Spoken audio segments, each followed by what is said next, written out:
Muy buenas tardes, ¿qué tal? Lo prometido es deuda. Y para hablar de anticonvulsivantes, tenemos que hablar un poquitito de síndrome convulsivo y epilepsia. Inevitable tener que repasar un poco el tema para tenerlo ayornado. Entonces, tengamos en cuenta que una cosa es hablar de convulsión, otra cosa de síndrome convulsivo y otra muy diferente de epilepsia, si bien comparten algo en común. Entonces, detengámonos en la idea de lo que es la convulsión. La convulsión es un episodio, es un fenómeno, una crisis, también se le suele decir crisis convulsiva, y es un cuadro clínico.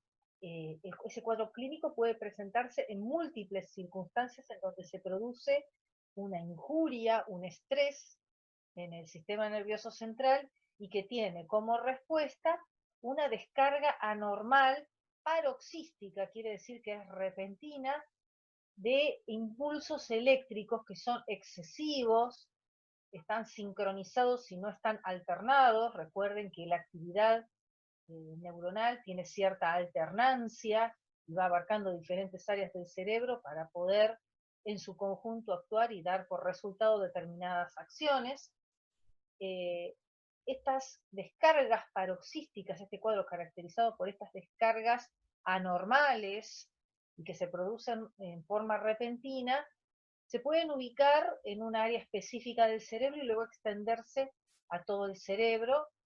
Eso va a dar lugar a los diferentes tipos de convulsiones que se producen, pero fundamentalmente se producen a partir del momento en que las descargas eléctricas que se producen de una neurona hacia la otra en cuanto a la transmisión nerviosa que tienen las neuronas entre sí, se producen en simultáneo en determinadas áreas del cerebro de una manera muy repetitiva, sobreexcesiva, excitatoria, que lo que produce es una respuesta simultánea de un montón de estímulos. Esa es la razón por la que la persona que está sufriendo una crisis convulsiva hace un montón de cosas al mismo tiempo con el cuerpo, que es lo que están indicando que hay un montón de áreas del cerebro que están siendo sometidas al estrés de la sobreestimulación por esa descarga eléctrica anormal. Nosotros tenemos un ritmo eléctrico normal que puede apreciarse en los electrocardiogramas, perdón, los electroencefalogramas, no acto fallido, pero bueno, error al fin, y quedó grabado. Electroencefalograma. Ustedes tuvieron la oportunidad de ver un electroencefalograma o pueden buscar el trazado de un electroencefalograma por la red, por la web, van a ver que las diferentes áreas del cerebro tienen un ritmo eléctrico que puede ser visualizado a partir de este estudio. Tiene una serie de impulsos eléctricos con cierta periodicidad entre un impulso y otro que establece una regularidad y un ritmo. Que con determinada distancia entre un impulso y otro va a determinar lo que es normal y anormal en cuanto al nivel excitatorio o inhibitorio que tiene una región del cerebro para responder a los estímulos. Entonces, podemos decir que las crisis convulsivas son eventos que pueden ser aislados o pueden estar asociados a determinadas enfermedades. Para poder entenderlas y organizarlas un poco, podemos decir que según el área afectada del cerebro pueden ser focales o generalizadas, y entendiendo que las focales van a pertenecer a un grupo, que vamos a ver luego la clasificación de la Liga Internacional contra la Epilepsia. Las focales pueden muchas veces circunscribirse no solo a un área del cerebro, sino también a una respuesta específica del cuerpo, focalizada en una parte del cuerpo. Pueden estar no acompañadas de pérdida de la conciencia, mientras que las generalizadas van a tener manifestaciones en todo el cuerpo. Según la respuesta del aparato locomotor, recuerden que cuando hablamos de tónicas hablamos de fenómenos convulsivos en donde el cuerpo se pone tenso, donde la musculatura se contrae intensamente y se pone firme como una tabla. Las tónico-clónicas, que habla de esa firmeza, esa hipertonía, en realidad no es tono, es una hipertonía muscular, una firmeza muscular, una firmeza que está sostenida y no, obviamente no controlada por la persona, y acompañada de clonos. Los clonos o clonus son movimientos espasmódicos, obviamente no controlados, repetitivos y anormales, que van acompañando, es decir, con esa firmeza muscular se acompañan sacudidas, ¿sí? Contracciones más bruscas, pero que no llegan a la relajación total. Y las hipotónicas, que habla de una pérdida del tono muscular, una flacidez generalizada, con la pérdida de la firmeza muscular. Y según su duración, las cortas, las breves, prolongadas y el estatus convulsivo. El estatus convulsivo habla de síndromes convulsivos, de convulsiones que se producen en forma continua, no para la convulsión, eso es una emergencia neurológica que requiere intervención inmediata, porque cuando se establece el cuadro convulsivo y no se detiene, conforme la convulsión se sostiene en el tiempo y esa eh, sobre, sobre demanda del cerebro con una descarga anormal en forma permanente, produce edema cerebral.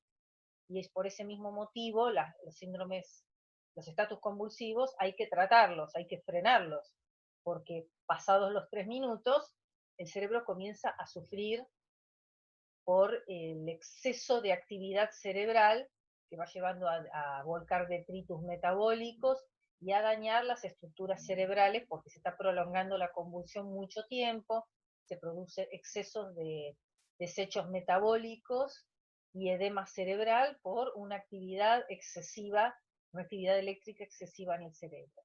El estatus convulsivo puede ser continuo o puede ser cíclico, es decir, la convulsión parece ceder y de pronto vuelve a comenzar, pero prácticamente al minuto, a los 30 segundos o al minuto, vuelve a comenzar. Disminuye, parecería desaparecer y de pronto comienza de nuevo. Eso se le llaman salvas convulsivas, que es una forma de estatus convulsivo. En realidad la convulsión no termina nunca.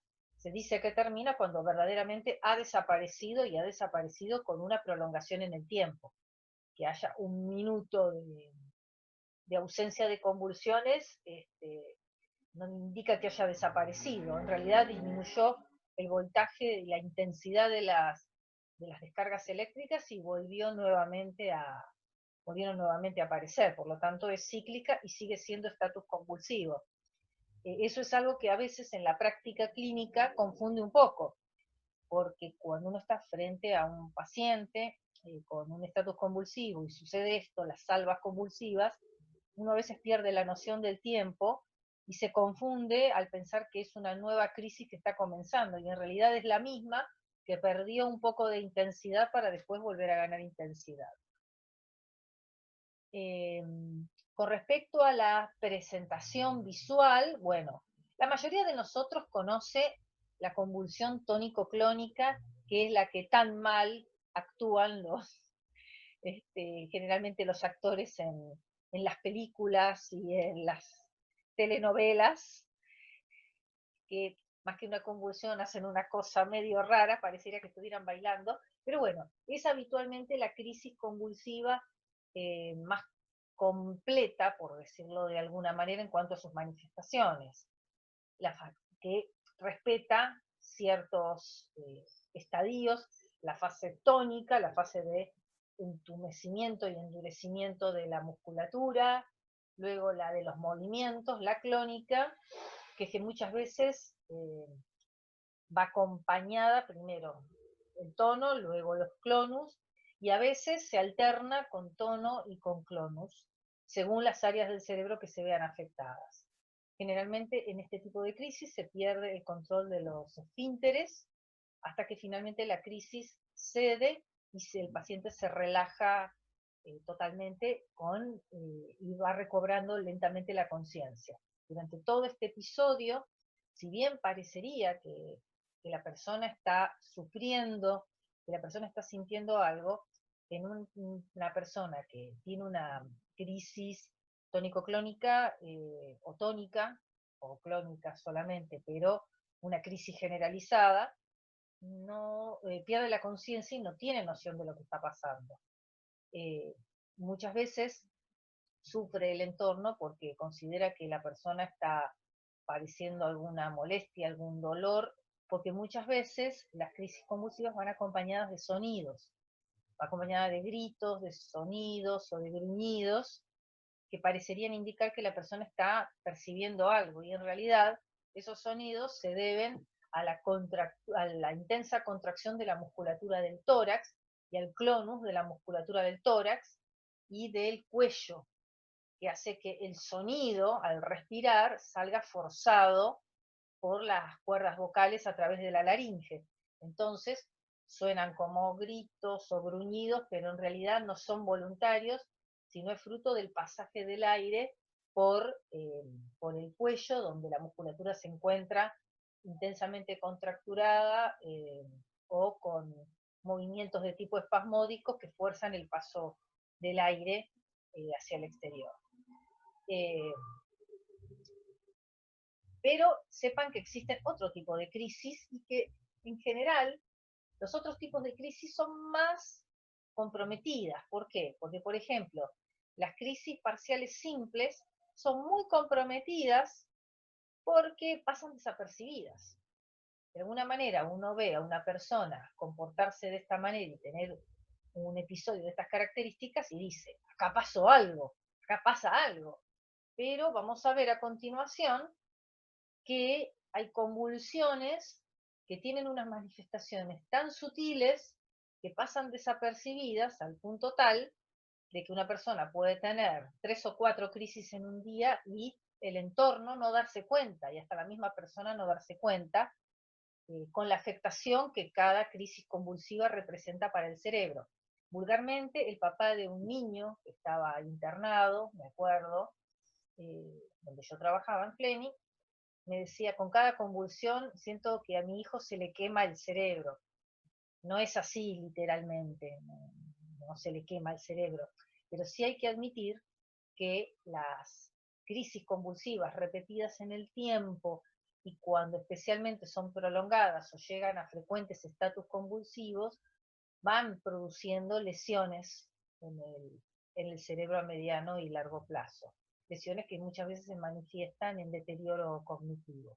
Por eso hay que promover la terapia para mantenerlas bajo control, más allá de que cada crisis convulsiva no controlada también provoca disrupciones en la relación de la persona con su entorno y eso también provoca retraso madurativo. Ahora bien, hablamos de síndromes convulsivos y entendemos que los síndromes convulsivos, como les dije antes, son situaciones, cualquiera de nosotros puede, toco madera, pero cualquiera de nosotros puede padecer una convulsión. Por ejemplo, si nos intoxicamos con algo, puede que esa intoxicación nos lleve a una irritabilidad del sistema nervioso central y a una convulsión resultante. Eh, Puede ser que un traumatismo de cráneo con una microhemorragia nos lleve a un síndrome convulsivo.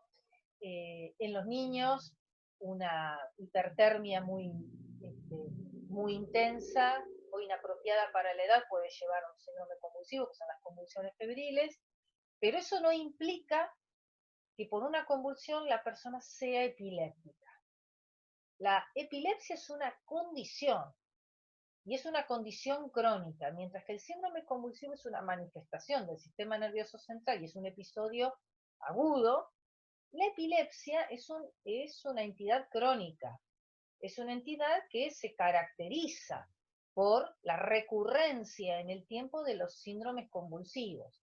Obviamente que existe un proceso subyacente que puede variar de una persona a la otra, porque a veces hay epilepsias que tienen un origen, el origen en un daño específico, en un área específica del cerebro, que podría llegar a corregirse con una cirugía, y en otros casos no se conoce bien el origen, eh, pero sepan que una persona que, por ejemplo, presenta convulsiones después de un accidente cerebrovascular y ha presentado 2 o 3 episodios convulsivos, eso no la hace epiléptica, porque una vez que se corrija el problema y que mejore su condición en el área afectada donde se produjo el accidente cerebrovascular, es probable que nunca vuelva a padecer ningún síndrome convulsivo. O bien personas que han tenido, qué sé yo, un tumor cerebral, han presentado convulsiones a causa de ese tumor cerebral. El tumor cerebral pudo ser extraído quirúrgicamente y es un tumor de características benignas que no va a volver a crecer. A esa persona le sacan el tumor y esa persona deja de tener convulsiones. Entonces sepan que siempre que existen estados corregibles o evitables, no se habla de epilepsia, se habla de síndrome convulsivo. Sí vamos a hablar de epilepsia cuando la causa permanece y las convulsiones se repiten a lo largo del tiempo. Es una enfermedad crónica. Repasamos las epilepsias en cuanto a su clasificación. Hay dos clasificaciones, la antigua y la moderna. La antigua es la que está acá abajo, ¿sí? Que la conocemos como las epilepsias de petit mal y las de grand mal. Las de petit mal son las dos primeras, la crisis parcial simple y la crisis parcial compleja, que establece la Liga Internacional contra la Epilepsia, que lo estableció en el año 89. Cambió un poco la clasificación para poder subdividir mejor. ¿Por qué? Porque dentro de las de petit mal era como que era una gran bolsa de gatos en donde se incluían los dos tipos de crisis, y en las de gran mal se incluyen las siguientes crisis, que también es como que generalizaba demasiado y esto permite identificarlas un poquitito mejor. Entonces, tenemos la parcial simple, la parcial compleja con generalización secundaria y la generalizada. Siendo la crisis parcial simple caracterizada porque no hay pérdida de la conciencia o la pérdida de la conciencia es muy breve. Otra particularidad es que son crisis cortitas y son crisis que muchas veces pasan desapercibidas. Yo recuerdo particularmente el caso de un paciente joven que estaba internado en un piso de internación de Fleni, que lo conocí en una oportunidad, haciendo horas extras en el piso de internación, no estaba en la terapia, y esta persona se caracterizaba, tendría 22, 23 años, sus crisis se caracterizaban se tildaba, por ejemplo, en un momento determinado se quedaba con la mirada fija y tenía lo que se llamaba un automatismo oral. El automatismo oral hacía esto con la lengua. Es decir, se tocaba con la lengua la boca, ¿sí? La mejilla, en la cara interna, como si estuviera chupando un caramelo, haciendo este movimiento. Eso era lo que hacía. Se quedaba así, mirando tipo. Eso era todo lo que hacía. Esa era su crisis convulsiva. ¿Qué problema le traía? Él durante el episodio tenía una pérdida de la conciencia breve. De la crisis le duraba menos de un minuto. Entre 30 y 40 segundos y ya estaba. Pero una crisis convulsiva. Durante su adolescencia la pasó muy mal. No se sabe exactamente cuándo comenzaron, pero durante su adolescencia la pasó muy mal, porque claro, él estaba en clases, él ahora recién se daba cuenta de lo que le pasaba durante su adolescencia, que tuvo un muy mal desempeño, perdió muchas amistades, lo cargaban, le hacían bullying, y él nunca sabía bien por qué. Lo trataban como un tonto, que era un colgado, y él no sabía bien por qué. Pero ahora empezó a atar cabos. Y así fue como sus ex compañeros del colegio le comentaban lo que a veces pasaba, que él estaba en clase y de pronto se quedaba ahí. Entonces le decían, sí, ponías de pronto cara de tonto, como que te hacías el tonto. No, no, no se estaba haciendo el tonto, estaba teniendo una crisis convulsiva en el aula. Le duraba poco tiempo. ¿Y qué sucedía? Cuando él recuperaba la conciencia, se había desconectado del entorno. Entonces, el profesor estaba explicando algo y se perdió en el medio, porque hasta que recupera totalmente la conciencia pasa un buen rato. La crisis es de 30 segundos, pero la recuperación total de la conciencia capaz que en un minuto y medio.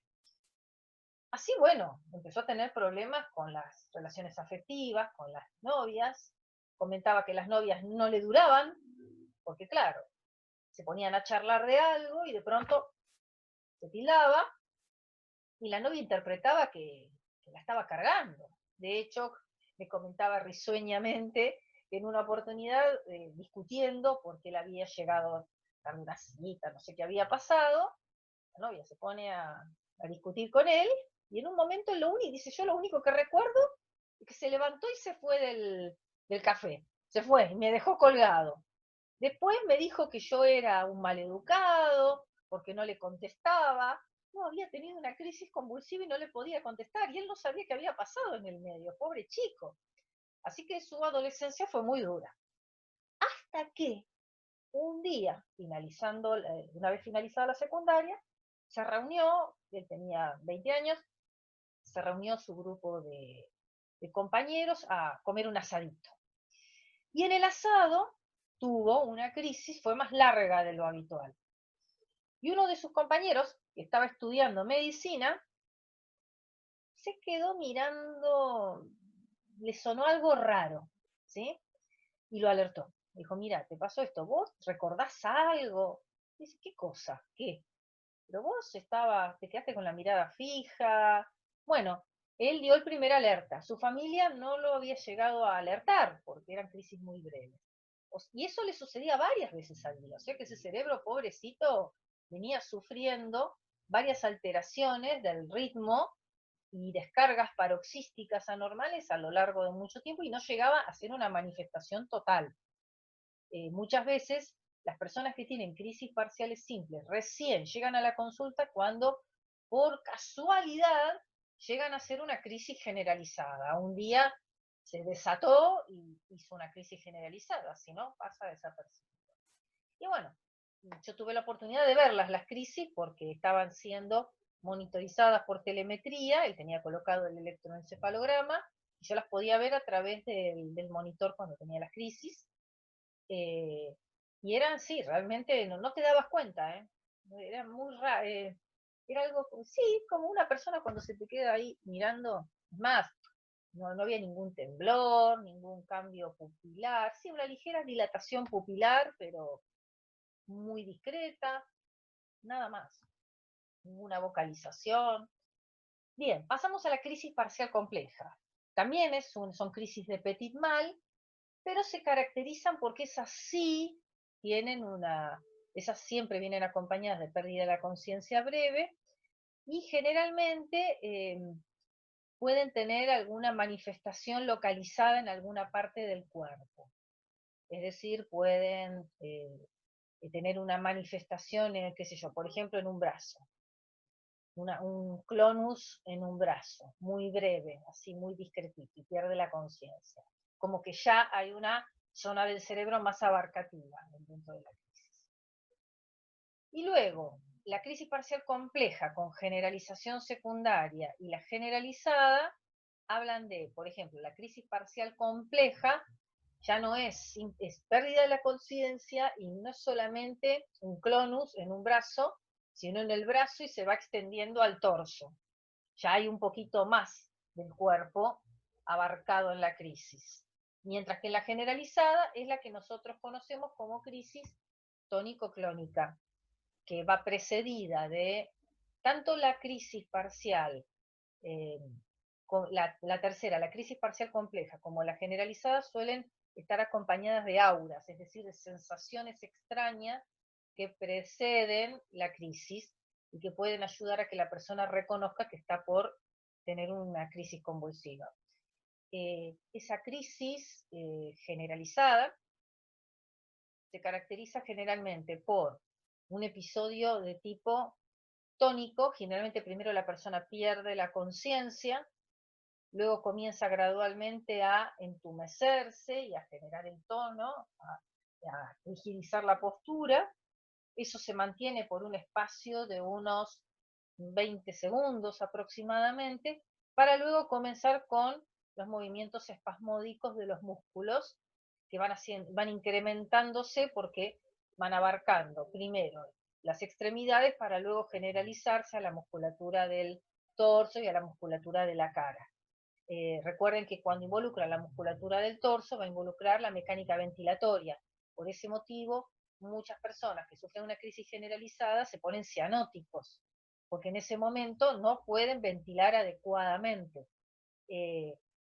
Generalmente durante una crisis convulsiva en una institución muchas veces se les aplica oxígeno mediante máscara para poder paliar la hipoxia que se produce durante ese periodo. Pero en realidad el problema está más generado por la contracción involuntaria de los músculos del tórax, que hacen que la mecánica ventilatoria sea inapropiada, pero en cuanto los clonus ceden, la respiración se restituye sin mayores inconvenientes. No es que la persona esté en apnea, pero respira con dificultad. Y muchas veces ello también va acompañado de vocalizaciones que tienen que ver con lo que yo les comenté en la diapositiva anterior, que el aire se dificulta, el pasaje del aire se dificulta por la laringe, entonces se emiten vocalizaciones. Es mentira que se tragan la lengua y todo eso. La lengua no se puede tragar, la lengua está fija en el hueso ioides, no se mueve. Lo que sí a veces sucede es que con los movimientos espasmódicos de la cara, de la musculatura massetera y de la mandíbula, a veces pueden lastimarse los labios o pueden lastimarse la mucosa de la boca o lastimarse un poco la lengua, pero tampoco se la van a cortar en dos. Por eso ya no se utiliza más meterle ningún objeto en la boca a la persona que está sufriendo una crisis convulsiva, primero porque la crisis convulsiva va a finalizar en un minuto, a más tardar. Segundo lugar, que a veces se pueden fracturar los dientes colocando algún objeto duro. Tercero, que te podés lastimar vos, porque como no sabes en qué momento va a comenzar los clonus, justo vos le estás introduciendo algo en la boca, te cierra los dientes y te saca los dedos, y porque además ninguna persona se ha cortado la lengua, ni se ha tragado la lengua, ni nada por el estilo. Y lo que está relacionado con la dificultad para poder respirar no se alivia con ningún objeto en la boca. El pasaje del aire se va a restablecer cuando la crisis finalice. Entonces, en general, lo que se prioriza en las crisis convulsivas hoy día es asegurar la integridad física en cuanto a que no se golpee la cabeza, que no se provoque lesiones por las sacudidas, los movimientos espasmódicos, pero no se introduce nada, ningún objeto en la boca. Bien, en cuanto a las etiologías, a las causas, causas, montones. Piensen que hay causas que son congénitas, acá tenemos algunos ejemplos: esclerosis tuberosa, síndrome de West, encefalopatías progresivas, patologías que tienen su manifestación en la niñez y que implican deterioro neurológico con el resultado de manifestaciones de tipo convulsivas. Pueden producirse de forma adquirida por lesiones en la corteza cerebral. Las febriles son comunes en los niños y en los lactantes especialmente por la sensibilidad a la hipertermia. En los niños menores de 3 años el sistema nervioso es muy excitable, está en pleno desarrollo y es altamente excitable. Entonces, las hipertermias en general de 38 pueden afectar la función neurológica y provocar síndrome convulsivo de origen febril. Mientras que una persona, un adulto, con 38,5 grados centígrados o 39 grados no va a convulsivar, es difícil que convulsive. Un niño, hay niños que a veces con registros subfebriles ya presentan una crisis convulsiva de tipo febril. En ese caso, si el chico presenta una crisis convulsiva febril, recuerden, eso no lo hace epiléptico, es simplemente un hallazgo. Subió la temperatura corporal, su sistema nervioso es excitable por la edad, es una característica que tiene, y simplemente se actúa cuando se recibe al niño esperando que la crisis termine y que no se repita. En caso de repetirse, se le suele dar una benzodiazepina para evitar que las crisis recrudezcan conforme se mantenga el cuadro febril. Pero en general el tratamiento de las convulsiones febriles es reducir la hipertermia. Por reducir la hipertermia y evitas que el niño vuelva a convulsivar.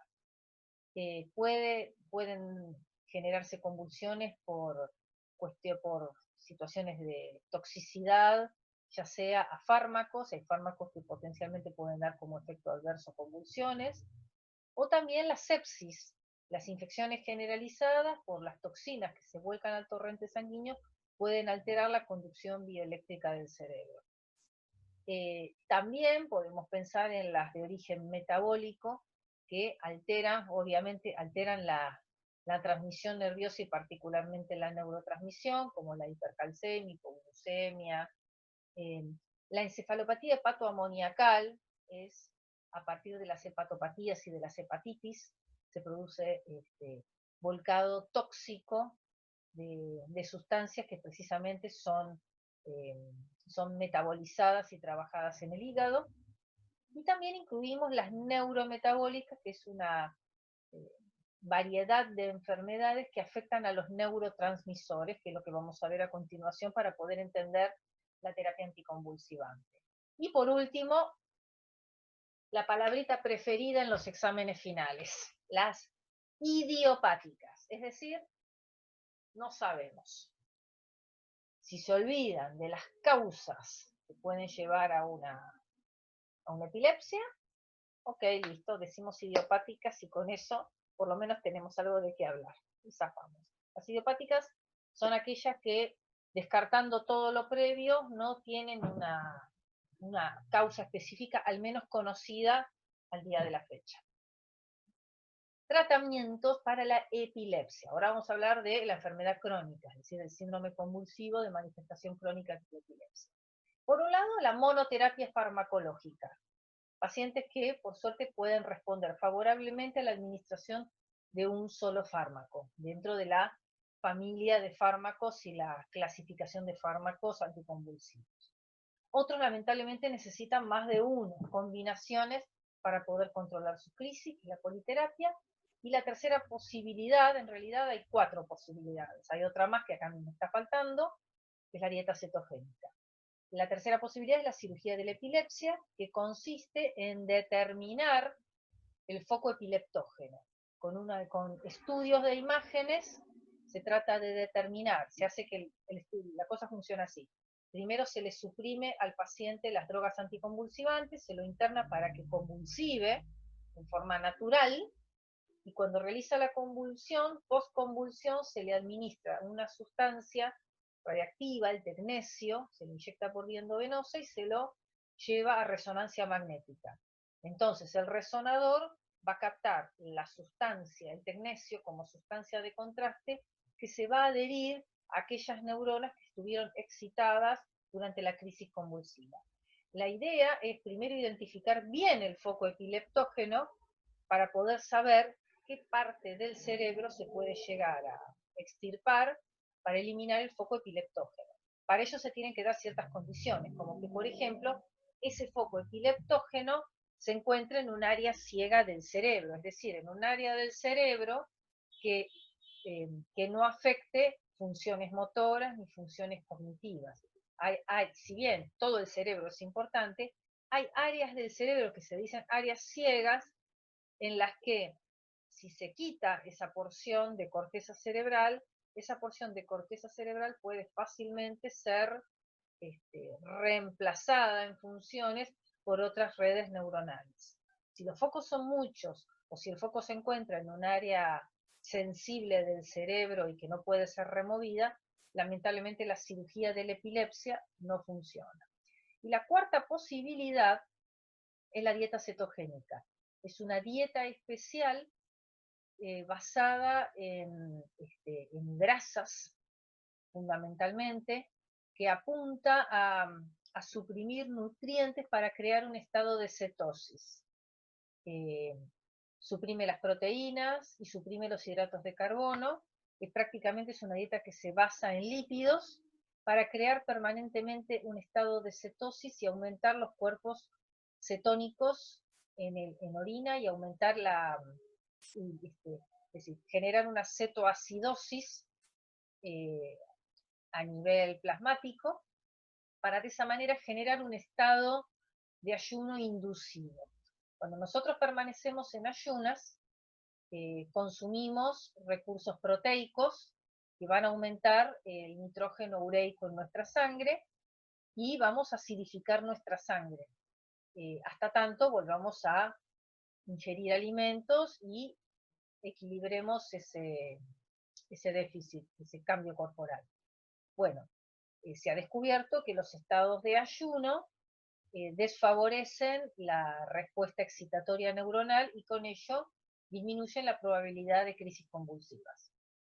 Entonces la dieta cetogénica lo que hace es, sin que la persona esté en ayunas, porque sería imposible para una persona sostener el ayuno porque se muere, es decir, sin llegar a que la persona se muera por no ingerir alimentos, se le ofrece una dieta especial que le aporte calorías, que le aporte algunos nutrientes, o sea, que le asegure la vida, pero que le induzca al cuerpo a creer que está en permanente estado de ayuno.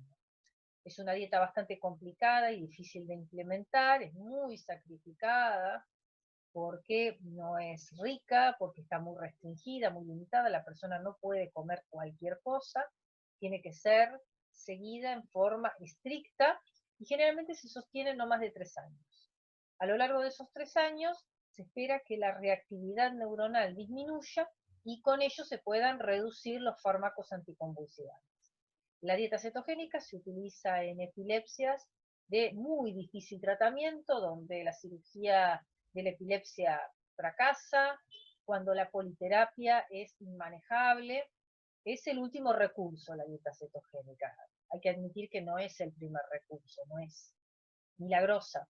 Hay una película, Primero no harás daño, una película de la década del 80, que habla justamente de unos padres con un hijo epiléptico que descubren la dieta cetogénica. Estudian en una época donde no había internet, descubren, averiguando y estudiando en bibliotecas, la dieta cetogénica, es decir, descubren que ya se venía trabajando con dieta cetogénica en otros lados, pero que no se aplicaba, y bueno, cómo al chico lo sacan adelante con dieta cetogénica.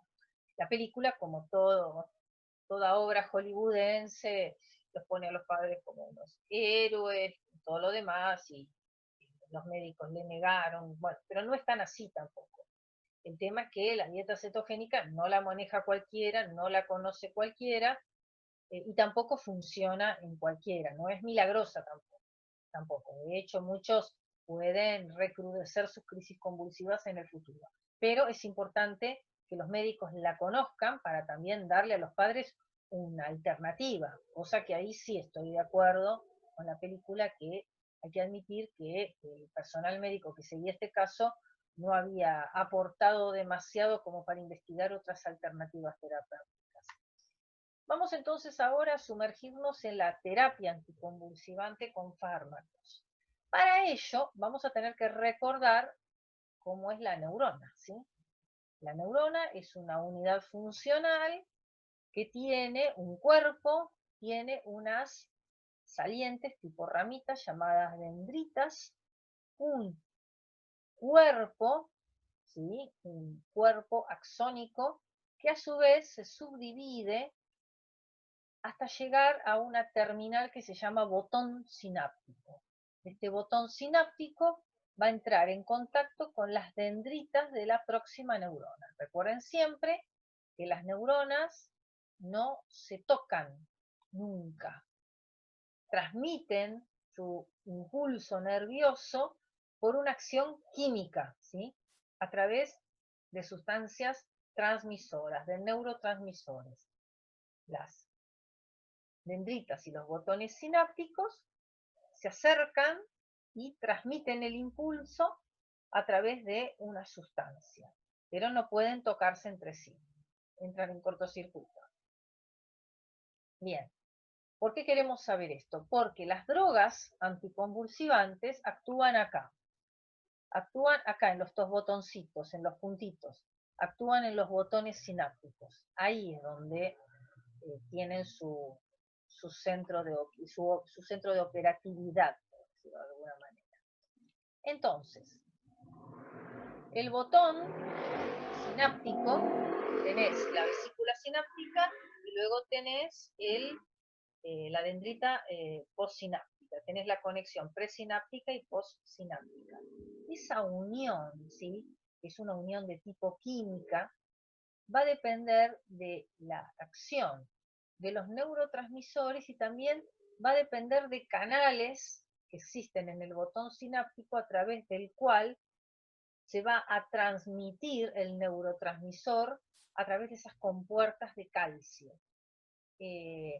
Sepan que existe un espacio entre el botón y la dendrita y la acción de determinados neurotransmisores va a determinar la velocidad con que se transmite el impulso nervioso. Por eso es importante que recordemos que hay neurotransmisores que son activadores y otros que son inhibidores.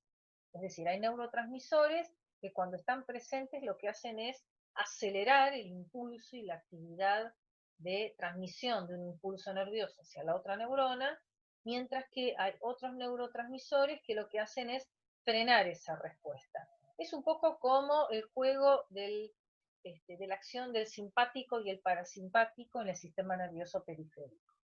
Dentro de los activadores tenemos un montón de neurotransmisores, pero nos vamos a concentrar en aquellos sobre los cuales trabajan los anticonvulsivantes antiepilépticos.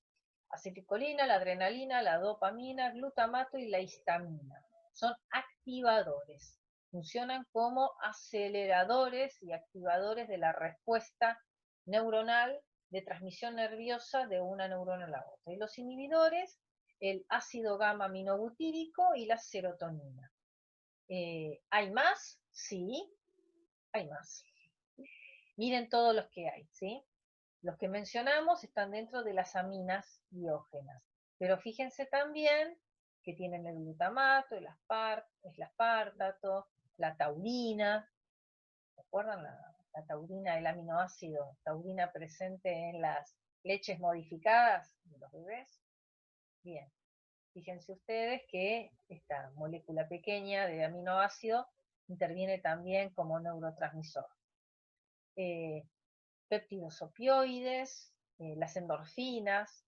¿Se acuerdan de las endorfinas? Las endorfinas es un neurotransmisor cuya particularidad, su acción está orientada a la sedación, no a la inhibición total, pero sí a la sedación y al cambio de las percepciones asociadas al dolor y el aumento del bienestar. Bien, entonces tenemos, miren, todas estas, muchísimas, pero nuestro foco va a estar puesto, como les mostré antes, en muy poquitas, las que son por su naturaleza, activadoras e inhibidoras. Bien, según su neurotransmisión, sepan que cada neurona, a su vez también, tiene determinados botones con determinadas preferencias o sensibilidades hacia los distintos neurotransmisores. Las neuronas que tienen sensibilidad hacia la serotonina se relacionan muchas veces con el estado de ánimo y también se relacionan muchas veces con el alerta, con la capacidad de responder ante la luz.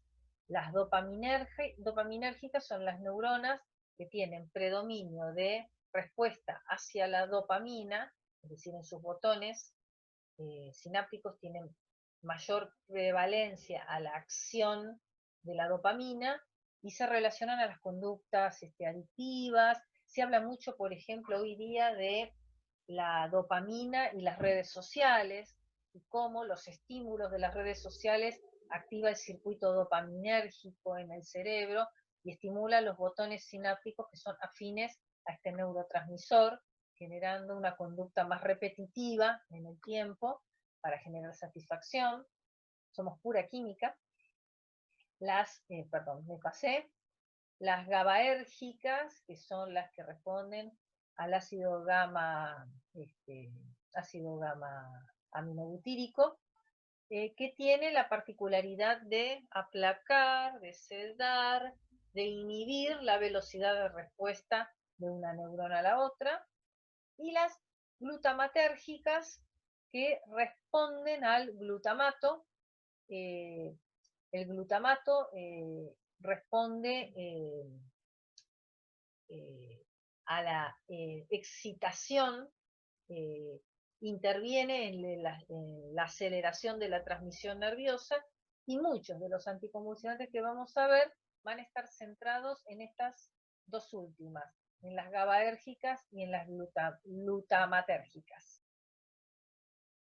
Bien, entonces, en el caso de una persona con convulsiones repetidas en el tiempo, cabe trabajar sobre la excitación o sobre la inhibición.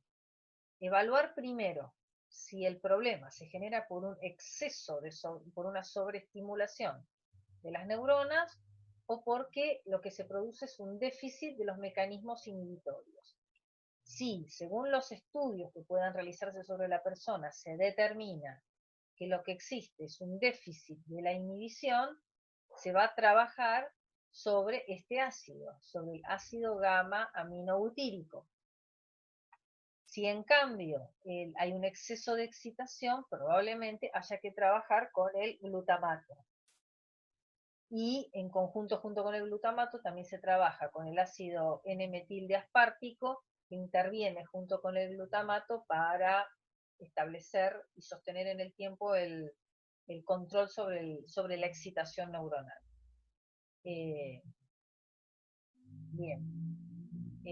Entonces, discriminamos que los anticonvulsivantes pueden trabajar sobre el exceso de excitación o el déficit de inhibición de 4 neurotransmisores, fundamentalmente. ¿Qué tipo de anticonvulsivantes existen? Bueno, hay varias generaciones. Los de primera generación son los más clásicos, son los que más conocemos. Dentro de ellos reconocemos de la práctica cotidiana el fenobarbital, nombre comercial luminal para lo que es la presentación vía oral, la fenitoína o difenilidantoína, nombre comercial, Epamin, presentaciones parenterales y que también existen presentaciones orales. Los de segunda generación, ácido valproico, que es el valproato, carbamazepina, no sé si les suena, nombre comercial Tegretol, y las benzodiazepinas. Las benzodiazepinas son las drogas que terminan en am, ¿sí?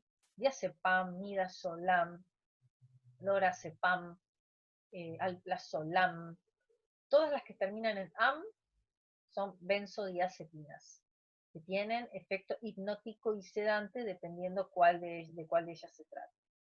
La tercera generación, es decir, las más avanzadas, sobre las que se trabajan en convulsiones de difícil manejo, son la vigabatrina, la motrigina, gabapentina, felbamato. Muchas veces se utilizan estas, una de estas, combinadas con una de primera generación. Y luego tenemos, dentro de las que le siguen a las de tercera generación, no serían una cuarta generación todavía, porque continuaron durante la etapa, se descubrieron durante la etapa de la tercera generación de anticonvulsivantes.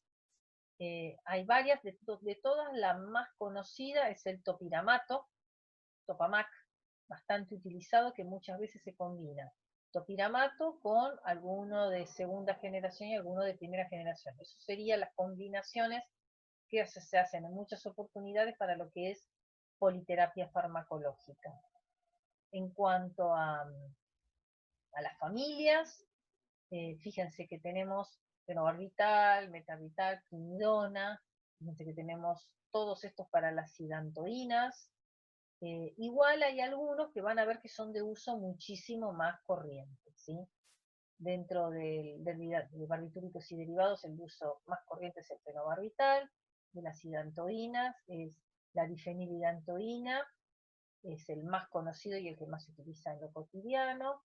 De las oxazolidionidionas es la trimetadiona, es la más conocida y es la que más se utiliza. De las succinimidas, la etosuccimida. De la acetilurea, atrolactamida, suele utilizarse, pero no tanto, no tiene un uso tan corriente.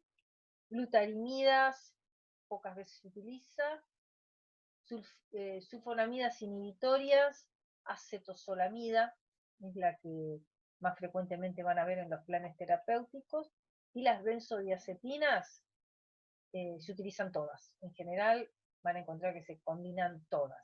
En general son combinaciones de base que lo que hacen es colaborar para reforzar la politerapia farmacológica. Entonces ustedes se van a encontrar que tienen pacientes que reciben una sola droga, por ejemplo ácido valproico, nada más, y otros que, por ejemplo, reciben combinaciones de ácido valproico con una benzodiazepina, eh, o carbamazepina con dos benzodiazepinas.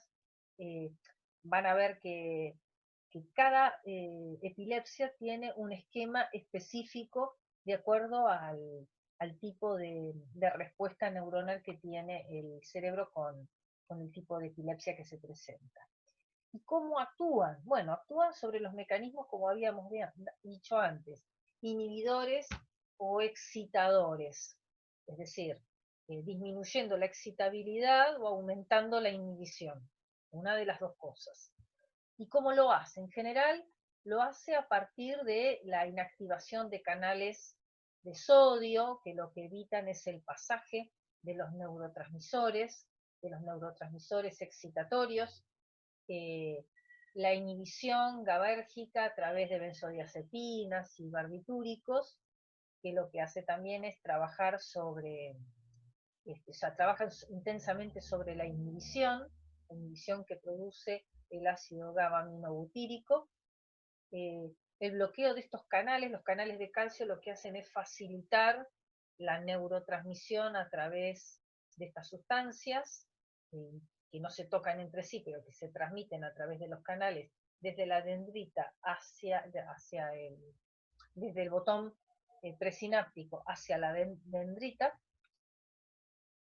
y por disminución de acción de neurotransmisores excitatorios. Es decir, la iamotrigina, el felbamato, lo que hacen es directamente trabajar sobre toda la cadena de neurotransmisores excitatorios, frenando su acción. Entonces, lo que básicamente vamos a obtener con los anticonvulsivantes es un estado, vamos a verlo acá, van a tener, todos los anticonvulsivantes van a tener como común denominador que el paciente presente un estado más letárgico. ¿Por qué? Porque como todos apuntan a disminuir la excitabilidad o aumentar la inhibición, para justamente disminuir lo que apuntan es a disminuir la respuesta excitatoria. Por lo tanto, la transmisión, la neurotransmisión nerviosa va a verse quizás enlentecida. Por lo tanto, una persona que recibe anticonvulsivantes probablemente tenga una respuesta neurológica un poco más enlentecida. Lo que no significa que la persona esté letárgica, dormida y que no haga absolutamente nada. La mejor terapia farmacológica en anticonvulsivantes radica en aquella terapia que suprima las convulsiones, pero que no le suprima la vida a la persona. Es decir, si vos suprimís las crisis convulsivas a expensas de que la persona, perdonando y hablando mal y pronto, quede como una planta, y se queda así tildada, claro, fantástico, no tiene convulsiones, pero esa persona no puede hablar, no puede estudiar, no puede realizar las actividades de la vida diaria, entonces no le sirve. Esas son las razones que muchas veces llevan a que se tomen decisiones o que se estudie un poquitito más allá para saber si la epilepsia es operable o que se trate con una dieta cetogénica. Yo tuve internado una nena que tenía una epilepsia refractaria, un síndrome Lennox-Gastaut, que es una epilepsia refractaria, es decir, rebelde a todo tipo de tratamiento, de tipo idiopática, es un síndrome idiopático, que esta niña, bueno, tenía una politerapia farmacológica de 5 fármacos, y el problema es que esos 5 fármacos interactuaban de tal forma que era incontinente, no podía hablar, no podía caminar, porque claro, le disminuía las crisis convulsivas, pero también le suprimía todas otras todas las otras funciones neurológicas, entonces tampoco eso sirve. Los papás estaban desesperados. Se la estudió, la cirugía para la epilepsia no era posible porque tenía varios focos epileptógenos. Con la politerapia farmacológica, aún así, seguía teniendo algunas crisis convulsivas aisladas y se probó con dieta cetogénica. La dieta cetogénica al principio tuvo dificultades, pero después de los 6 meses de aplicada, comenzó a funcionar. Y finalmente la vimos 2 años después, había reducido la ingesta de los fármacos anticonvulsivantes a más de la mitad, apenas tomaba un tercio, es decir, no dejó la terapia farmacológica, pero la dieta cetogénica le permitió reducir significativamente los fármacos antiepilépticos, porque después de los 3 años se vuelve a probar, se le retira la dieta cetogénica. La dieta cetogénica no puede sostenerse mucho tiempo porque produce una subnutrición y lesiones miocárdicas, porque como impide la nutrición normal con aminoácidos esenciales y con proteínas a nivel y proteínas no de alto valor biológico, proteínas comunes versus las de alto valor biológico, entonces no se puede sostener a lo largo del tiempo.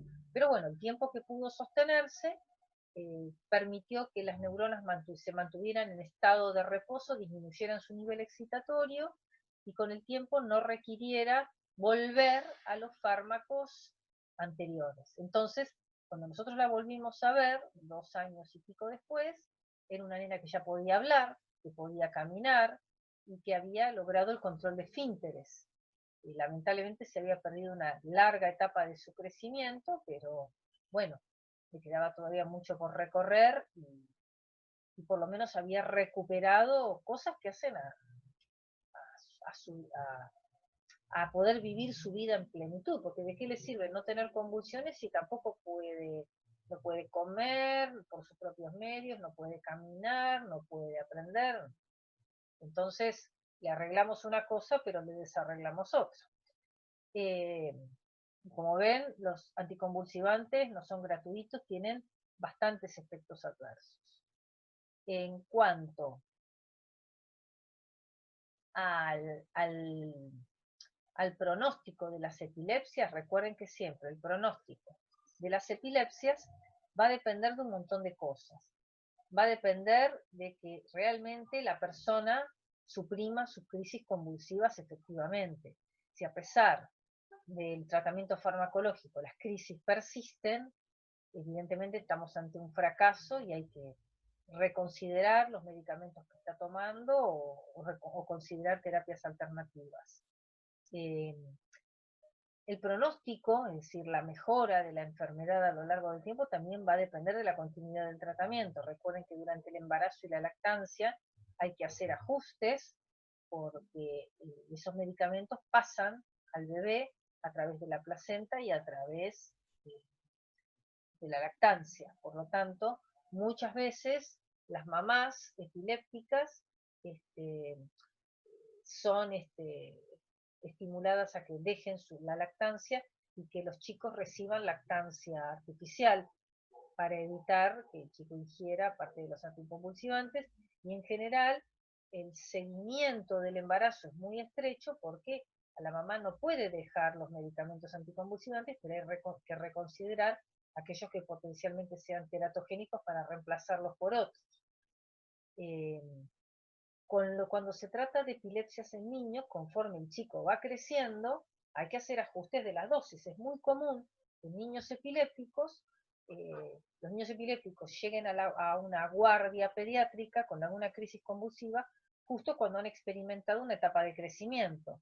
En general, chicos epilépticos que atraviesan la pubertad y la adolescencia, durante ese periodo van varias veces a la consulta de guardia porque han presentado crisis, y la crisis se debe a que el cuerpo está comenzando a crecer y la dosis ya no le alcanza, hay que reajustarla. Y también hay que tener en cuenta el nivel de adhesión al tratamiento, especialmente en la adolescencia, cuando por diversos motivos muchos chicos se ven tentados a no tomar los medicamentos. Esto me lo comentaba una vez un adolescente allá en Fleni, que, bueno, en su última internación comentaba que los papás, ya, escúchame, cumplía 16 años, la medicación anticonvulsiva la manejaba él, no la manejaban los papás. La venía manejando bien hasta que, bueno, empezaron las cosas típicas de la adolescencia, juntarse con amigos, que la novia y esto, que lo otro. Y claro, a veces no tomaba la medicación o la tomaba por la mitad. ¿Por qué? ¿Qué sucedía? Eh, a veces quería estar con su novia, y ¿qué pasa? Se daba cuenta que él con la medicación estaba un poco dormido, ¿sí? Tenía una respuesta lentificada, en fin, a una serie de cosas. Entonces, él decía, no, esto no quiero. Claro, no pensaba, era un adolescente, no pensaba en las consecuencias. Entonces, se salteaba alguna dosis y, lógicamente, estaba más pilas, más despierto, más, sus neuronas estaban un poco más desinhibidas y más excitadas. Entonces tenía una mejor respuesta neurológica, pero eso podía persistir un par de días y después terminaba en una guardia con una crisis convulsiva y había que después hacerle la carga de difenilidantoína, reajustarle la dosis, era como una marcha atrás. Son periodos críticos en los que lógicamente los tratamientos en enfermedades crónicas en adolescentes son bastante difíciles de sostener por lo estigmatizante.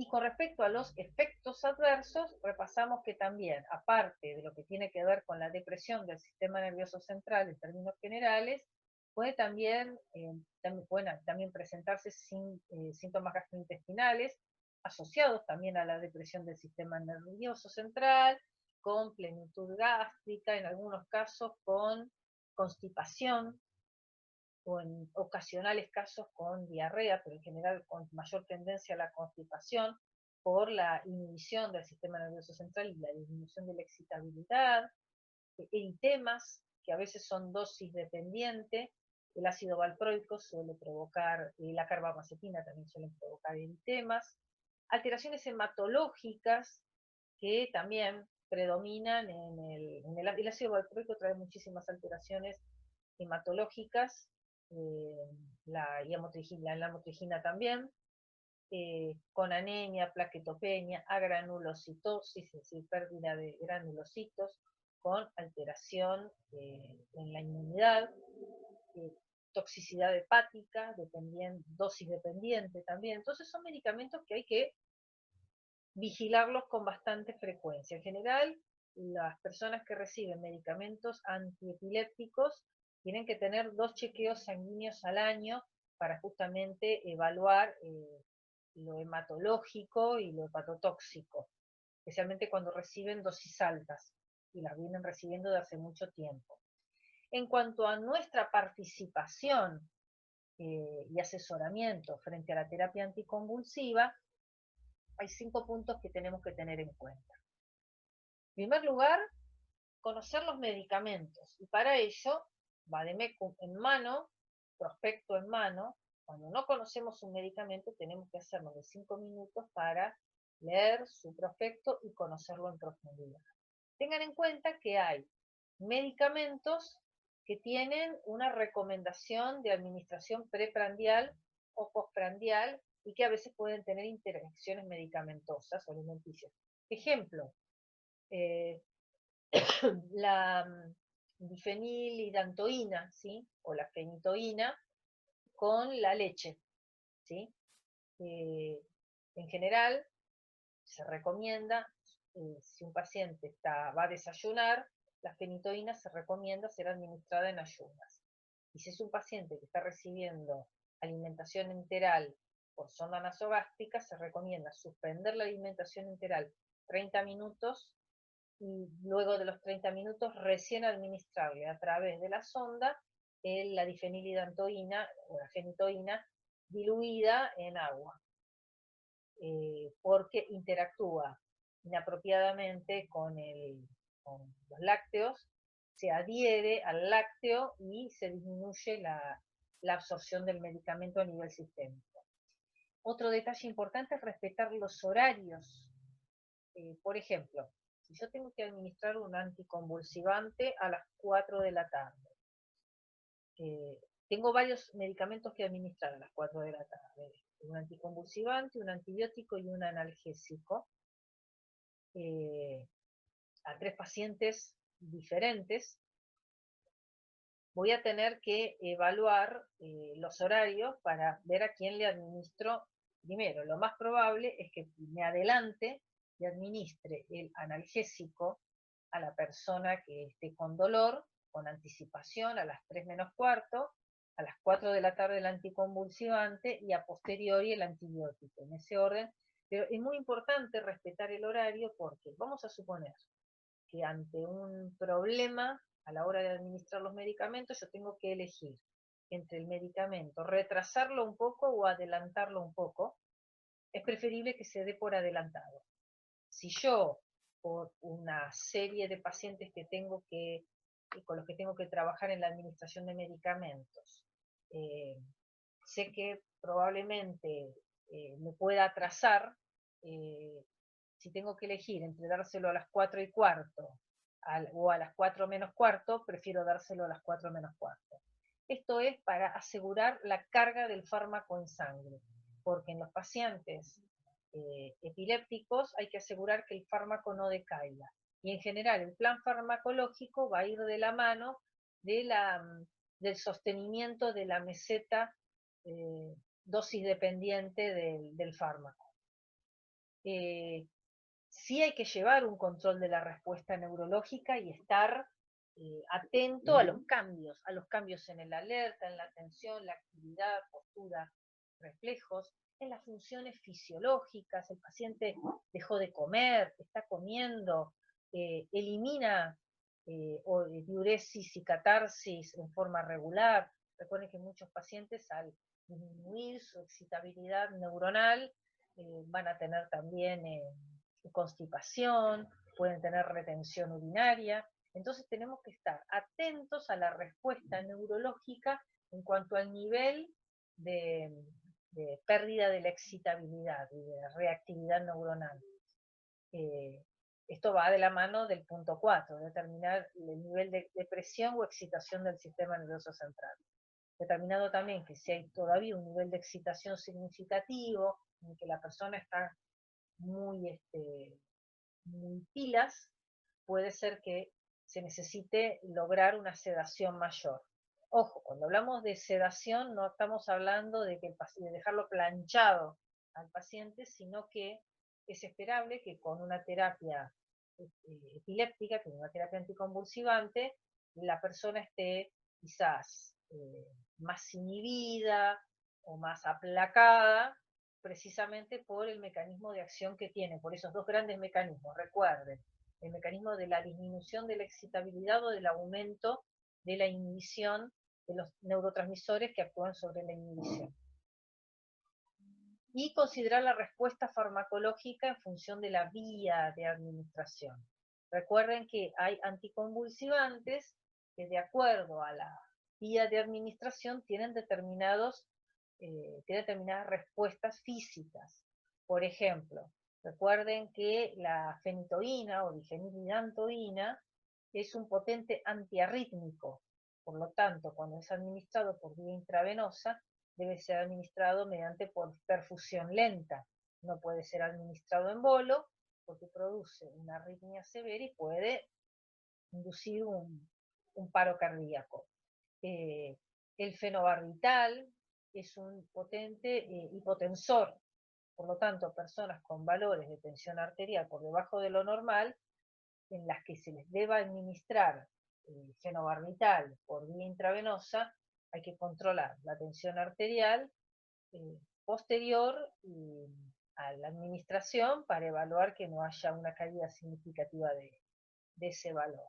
Por lo tanto, nuestra farmacovigilancia va a concentrarse en la particularidad del esquema medicamentoso que el paciente reciba, entendiendo que muchas veces no recibe un único medicamento, sino recibe lo que se llama un cóctel de medicamentos anticonvulsivos. Todos ellos van a tener una acción específica en el sistema nervioso central que va a tender a la disminución de la respuesta neurológica normal. Por lo tanto, vamos a hablar de personas que van a estar más sedadas, más letárgicas, con los reflejos enlentecidos, con las funciones fisiológicas enlentecidas, y sobre eso tenemos que luego trabajar en nuestro plan de cuidados, en todas aquellas cosas que se ven afectadas por la aplicación de la politerapia a lo largo del tiempo. Lo que no significa, chicos, que una persona epiléptica no pueda realizar su vida normal. De hecho, las personas epilépticas adecuada y puntualmente medicadas, en general sostienen su terapia farmacológica a lo largo del tiempo,